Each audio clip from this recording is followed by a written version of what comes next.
We have with us Dr. Sunanda Gupta from Udaipur, India. She is the current professor and head department of anesthesiology, Geetanjali Medical College, Udaipur, India. She was the founder president of Association of Obstetric Anesthesiologists, executive member of Obstetric Anesthesia Society of Asia Oceanic Region from 2009 till date, executive committee member and the working committee member of Indian College of Anesthesiologists. She is a member of Obstetric Anesthetist Association, UK. Good evening, friends. Good evening, delegates and the executives of Ganga Hospital. It's a pleasure to be here in interacting with you all on this prestigious platform. Today, I'm going to talk about incorporating recent advances in obstetric anesthesia into regular practice. And in the last 5 years, some concepts have changed, some have generated a lot of controversy, and some have revealed researches which have managed to change our practice of obstetric anesthesia. So before I start, I bring to you greetings from my medical college, Geetanjali Medical College and Hospital from Udaipur. And there is a 17-year gap between the initial publication of scientific evidence and its uptake into widespread practice in healthcare. And this gap translates into lives lost as well as potential waste of healthcare resources and unnecessary expenses. Um, and this has led to a wide gap between evidence and practice. So an overview of what to expect in the next 15 minutes. I'll be talking about postspinal hypotension. I'll be talking about safety guidelines for neuraxial block, post-cesarean section analgesia, oxytocin, post-dural puncture headache, obstetric early warning scores, and how best to incorporate them in ERAS for cesarean delivery. There have been a lot of articles in the last 5 years which came up looking at prevention of hypotension, and these guidelines, the international consensus guidelines which came in 2018, are something which have yet to be incorporated in our regular practice. So for the prevention and treatment of postspinal headache, baseline SAP should be maintained at more than or equal to 90%, and you need to avoid a fall in 80%. So all patients who undergo cesarean delivery should be receiving prophylactic vasopressor in the form of phenylephrine, 100 microgram per ml. And if the fall is less than 90%, you can increase or decrease the dose according to the blood pressure. Now, if the fall is less than 80%, a single bolus dose of 100 microgram can be given. And if this hypotension is associated with bradycardia, you need to give ephedrine along with glycopyrrolate and atropine.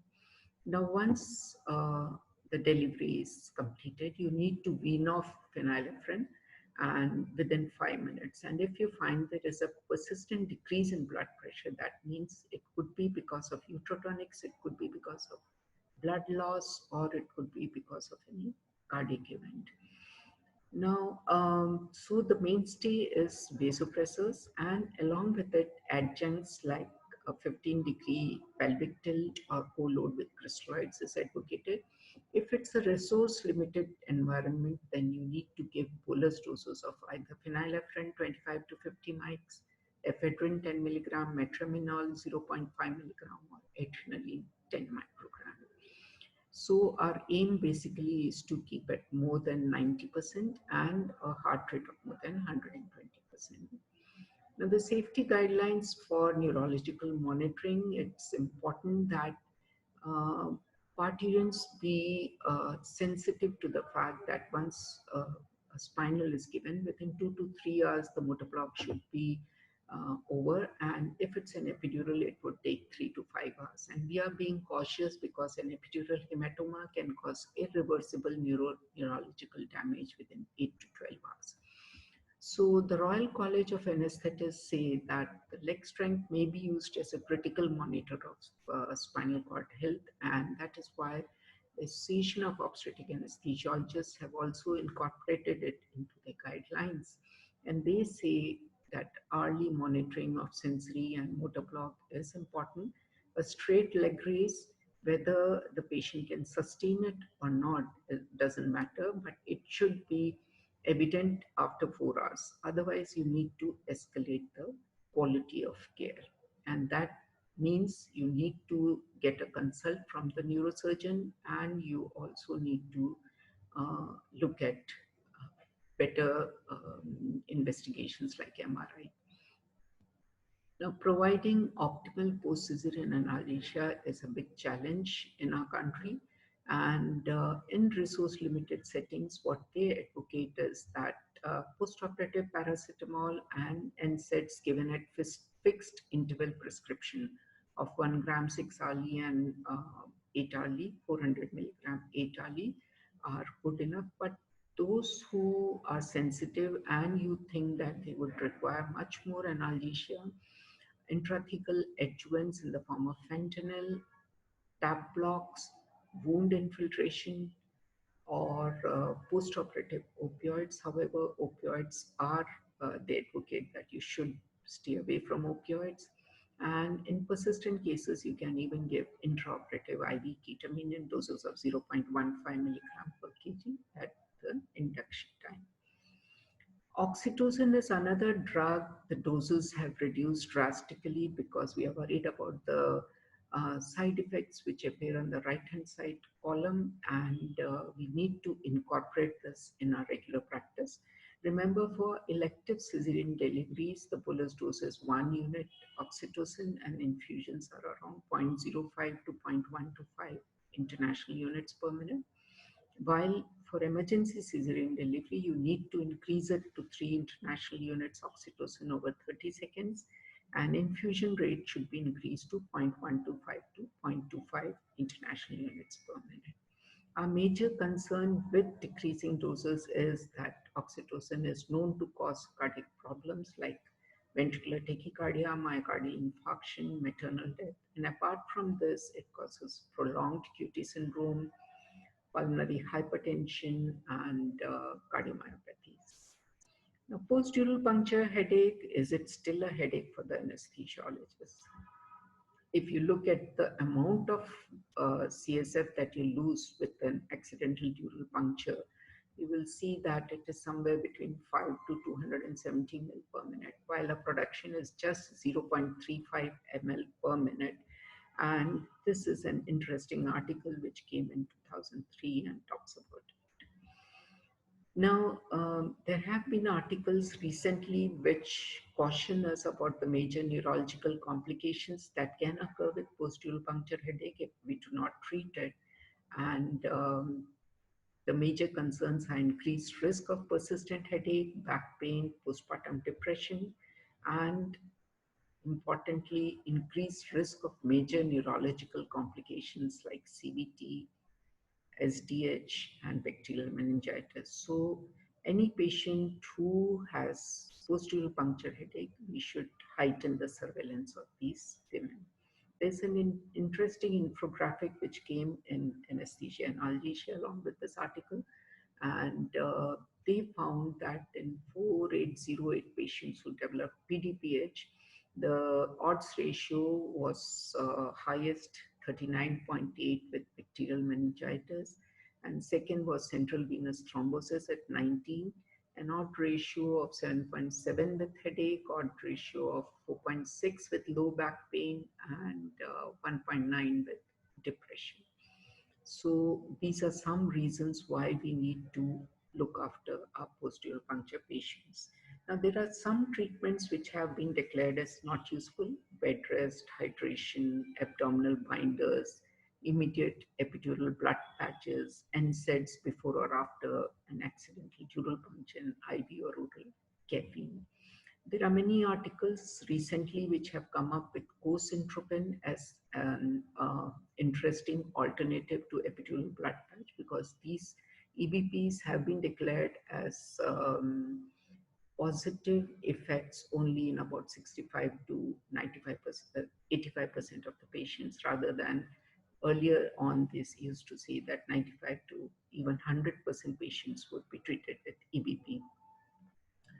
Acton prolongatum and cyanactin depot are the two drugs which are used.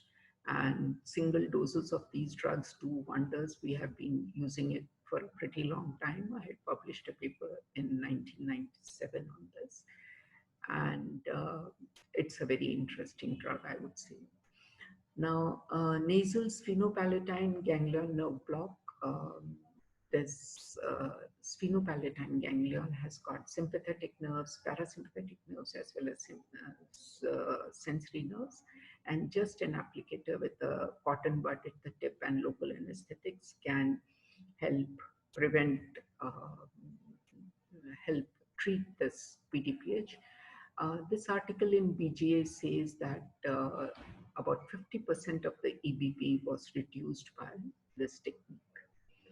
We come to maternal critical care in resource limited settings, and Sunil Pandya is one of the authors of this article.